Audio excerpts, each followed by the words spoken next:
প্রতিদিন প্রতিনিয়ত শিশু ধর্ষণের খবর আমাদের আহত ক্ষত বিক্ষত করে চলেছে। আমি একটা জিনিস তুমি ঘর কমি না পেলে গুণই করতে তারপরে লুঙ্গি উঠে রুটিন করে মাদ্রাসা ছাত্রদের প্রতি রাতে শিশু ধর্ষণ করত শিক্ষক নাসির। শিশু ছাত্রদের ধর্ষণের ভয়ানক নেশা তার। এই বিকৃত নেশায় এমনই আচ্ছন্ন ছিল এই ব্যক্তি, দুবাই থেকে ফিরে শিশুদের মাদ্রাসার শিক্ষক ও পরে হোস্টেল সুপার হয়ে যায়। এরপর কোমলমতি ছাত্রদের নির্যাতনের মাধ্যমে বাধ্য করত তার ইচ্ছা পূরণ করতে। আর কবে কোন ছাত্রকে ধর্ষণ করবে সেজন্য রুটিনও বানিয়েছিল মাদ্রাসা শিক্ষক মোহাম্মদ নাসির উদ্দিন। কি ভয়ঙ্কর, কি ভয়াবহ! শুধু গত কয়েক মাসে দেশে শিশু ধর্ষণের ঘটনা ঘটেছে ৬০টিরও বেশি। জিনের ভয় দেখিয়ে শিশু ধর্ষণ, ঘুমের ঔষধ খাইয়ে বলাৎকার, হাত পা বেঁধে বলাৎকার, রুটিন করে বলাৎকার প্রায় প্রতিদিনই দেশের মাদ্রাসাগুলোতে বা আবাসিক মাদ্রাসায় কিংবা এতিমখানায় শিশু ধর্ষণের ঘটনা ঘটছে। মাদ্রাসায় যৌন নির্যাতন সইতে না পেরে আত্মহত্যা করেছে এক ছাত্র।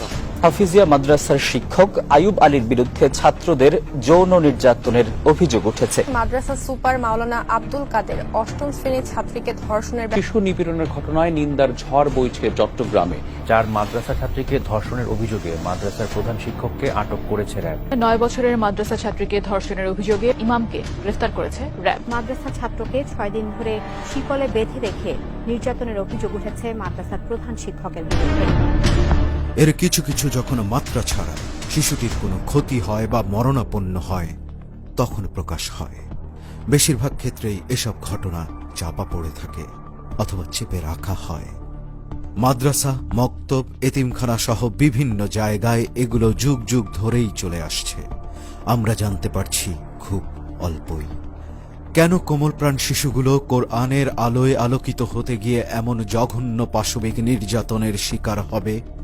কোন অপরাধে আলেম নামধারী ভণ্ডরা নিষ্পাপ বাচ্চাগুলোর শৈশব নষ্ট করে দেবে? কেন সারা জীবনের জন্য এই বাচ্চাগুলোকে এক ভয়াবহ ট্রমা, দুঃস্বপ্নের মতো বয়ে বেড়াতে হবে? কেন বিকৃত যৌন লালসার শিকার হয়ে তাদেরকে অকালে মৃত্যুবরণ করতে হবে?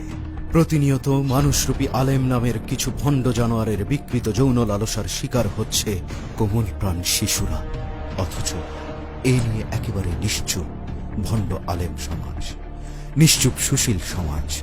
ভাস্কর্য বিরোধী অনৈতিক অযৌক্তিক আন্দোলন করে রাষ্ট্রকে অস্থিতিশীল করতে মরিয়া হেফাজত, কিন্তু শিশু ধর্ষণ তথা বলাৎকার নামক জঘন্য ও ভয়াবহ অপরাধ নিয়ে তারা একটি শব্দ উচ্চারণ করে না। কেন? এই ধর্ষক ভণ্ড হুজুরদের বিরুদ্ধে প্রতিবাদ, বয়কট তো দূরের কথা, একটি টু শব্দ করার প্রয়োজন বোধ করে না তারা। এ কেমনতর পশু এরা!